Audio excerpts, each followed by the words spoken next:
Deal करता है entrepreneurship. ये 12th क्लास एंटरप्रेन्योरशिप है, उसमें फर्स्ट टॉपिक जो यहाँ पे दिया गया है एनसीईआरटी से वो है एंटरप्रेन्योर अपॉर्चुनिटी।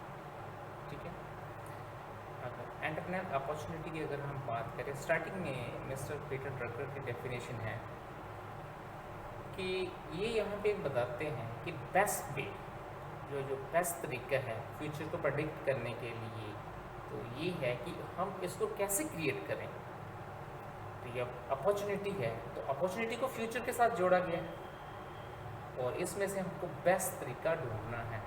ठीक है, अगर हम लर्निंग आउटकम्स देखें इसको पढ़ने के बाद, तो यहाँ पे जो लर्नर है, आप सीखने वाले जो भी स्टूडेंट हैं, वो अंडरस्टैंड करेंगे कंसेप्ट और एलिमेंट बिजनेस अपॉर्चुनिटी के। दूसरे अंडरस्टैंड करेंगे फैक्टर्स जो इन्वॉल्व करते हैं, जो शामिल करेंगे यहाँ सेंसिंग अपॉर्चुनिटी के लिए। नेक्स्ट आ जाता है understanding the concept of environmental scanning, तो मतलब यहाँ पे हमें कंसेप्ट देना है इन्वायरमेंटल स्कैनिंग क्या है। फिर एनालिस्ट करना है अलग अलग फैक्टर्स जो अफेक्ट करते हैं बिजनेस के इन्वायरमेंट को। फिर नेक्स्ट है अंडरस्टैंड करना मीनिंग ऑफ आइडिया, फील्ड्स क्या है इसमें। फिर अंडरस्टैंड करने के बाद उसको लिस्टिंग करनी है अलग अलग सोर्सेज जो आइडिया फील्ड में इन्वॉल्व करते हैं। फिर नेक्स्ट आ जाएगा अंडरस्टैंड करना टेक्निक्स जिसमें हम ट्रांसफॉर्म करते हैं आइडियाज़ को अपॉर्चुनिटीज़ में।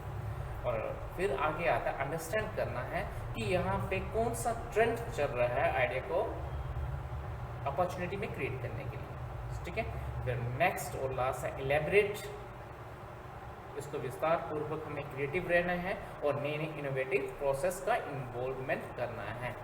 ठीक है,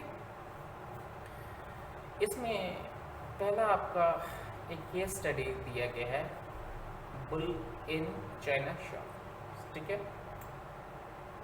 इसमें बताया गया है ला ओपाला एक इंडिया सिर्फ ओपल ग्लासवेयर मेकर है, मतलब कि शीशे से जुड़ा हुआ सामान बनाते हैं। ठीक है, अब ये चाहते हैं कि वो ग्लोबली compete करें। कहते हैं 19th सेंचुरी में ये कॉमन चीज़ जो इंपोर्ट करी जा रही थी चाइना से, वो था गुड चाइना क्रॉकरी। ठीक है, और उसके बदले में ओपियम का जो एक्सपोर्ट किया जा रहा था इंडिया के कलकत्ता एरिया से। उस समय तो गवर्नमेंट बेसिकली इंग्लिश की थी, अंग्रेजों की गवर्नमेंट थी। ठीक है, तो पॉसिबिलिटी उनको यही लगा कि ओपियम के बदले में हम चाइना से बना हुआ जो चाइना क्रॉकरी वो मंगवाए।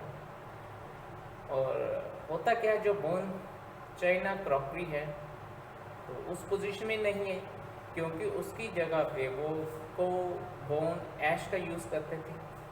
तो आजकल भी जो फूड को सर्व किया जाता है ग्लास प्लेट में ट्रेडिशनल वेडिंग सीजन में, इसी रीजन के कारण किया जाता है कि इसमें से जो क्रॉकरी है वो इन्वॉल्वमेंट होती है चाइना के साथ। ठीक है, फिर उस समय की अगर हम बात करें, जो भी ग्लास टेबल वेयर मार्केट था जहाँ प्रोक्लीन था, ठीक है, ये काफ़ी ज़्यादा स्ट्रांग था।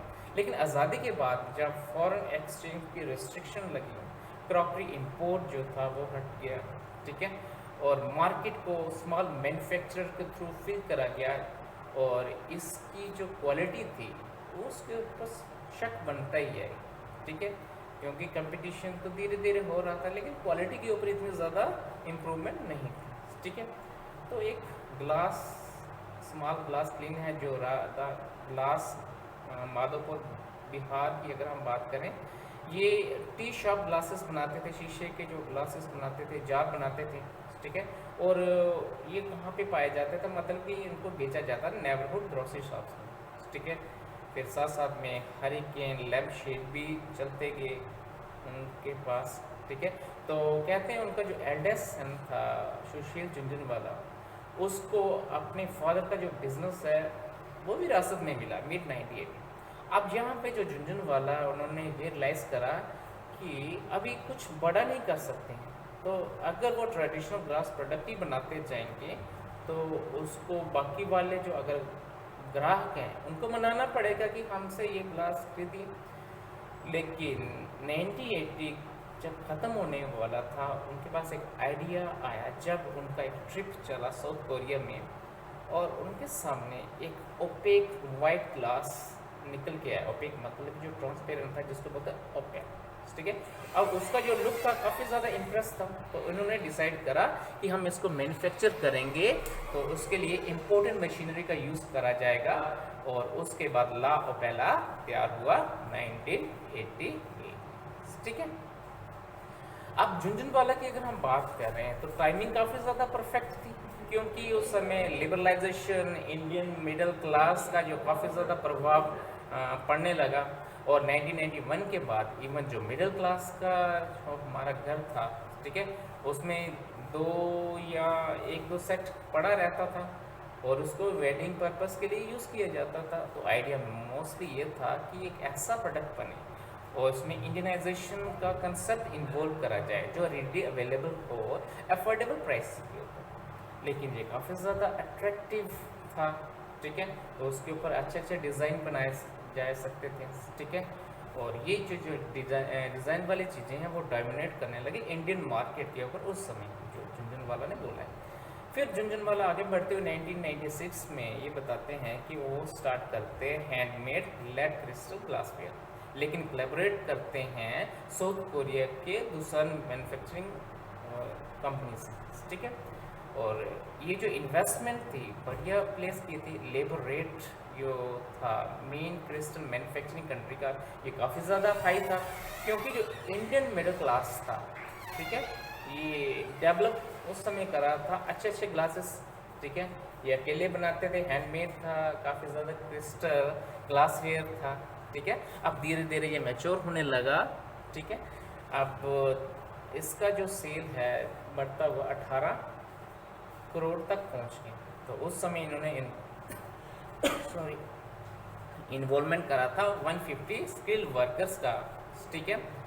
तो वो क्रिस्टल मादनपुर प्लांट में बनाते थे। तो 2007 में झुंझुनवाला ने स्टार्ट किया सेकंड प्लांट सीताराम में, जिस वो हल्दनवानी उत्तराखंड में।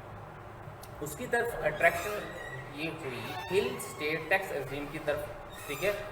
और ये दिल्ली फैंसी मार्केट के साथ ही था। अब जो कैपेसिटी जो है उस प्लांट की, ठीक है, उस फैक्ट्री की, ये डबल करेगी, ठीक है, 8000 TPA, ठीक है। और इन्वेस्टमेंट करेगी 22,000 करोड़। ला ओपेला जो था वो साइलेंट परफॉर्मर था, तो यहाँ पे रिपोर्ट करेगी सेल्स कितनी थी 157.66 करोड़, ठीक है। और था फिर एंड PAT कितना था 22.8 करोड़ जो साल था मार्च 2012। लेकिन यहाँ पे जो रेवेन्यू 34% बढ़ गया, ठीक है। और सेल थी 117.5 करोड़, ठीक है। तो PAT था वो था 12.6 करोड़ जो पिछले साल का था।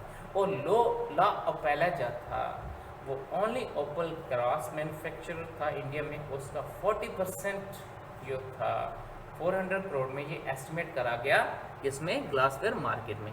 और यहाँ पे कंपटीशन मिला ग्लोबल ब्रांड के साथ, जिसको बोलते हैं Corel of cornering United states और ल्यूमिनेट ऑफ फ्रांस का, ठीक है। अब आगे बढ़ते हुए इस केस को आगे बढ़ाते हुए हम दोबारा एंटरप्रेन्योरशिप के ऊपर आ जाते हैं, ठीक है। बात चलती है great thinker Peter of Drucker की, और इनका मानना है एंटरप्रेन्योर ये वो पर्सन होता है, वो चाहता है कोई ना कोई उसको अपॉर्चुनिटी मिले। जो बेसिक टेस्ट है सक्सेसफुल एंटरप्रेन्योर का ये है कि हमें बिजनेस अपॉर्चुनिटी को आइडेंटिफाई करना उस इन्वायरमेंट में जिस इन्वायरमेंट में वो रह रहे हैं, ठीक है। और यहाँ पे हमारा जो इनिशिएटिंग स्टेप है, जो स्टार्टिंग स्टेप है, ये प्रोड्यूस करना, सेल करना गुड्स एंड सर्विस, और यहाँ पे हमने बेस्ट यूज़ करना है उस अपॉर्चुनिटी का, ठीक है। तो यहाँ पे बताया गया जैसे एंटरप्रेन्योर से निकलता है एंटरप्रेन्योरशिप, उसको आगे बढ़ते बढ़ते उस एंटरप्राइज में कन्वर्ट कर सकता है, ठीक है। अब यहाँ पे एंटरप्रेन्योर के एक पर्सन बोला गया, एंटरप्रेन्योरशिप को प्रोसेस बोला गया, और एंटरप्राइज जो नतीजा निकल के आता है। आगे बढ़ते हुए टॉपिक कि बिजनेस अपॉर्चुनिटी क्या है।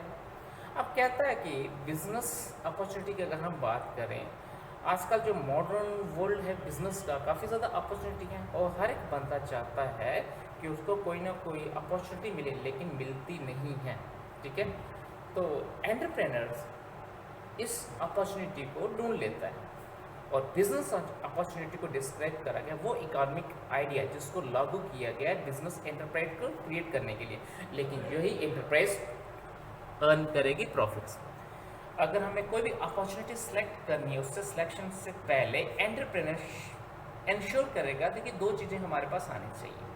पहला, एक अच्छा मार्केट अपने प्रोडक्ट के लिए जो वो प्रोड्यूस कर रहे हैं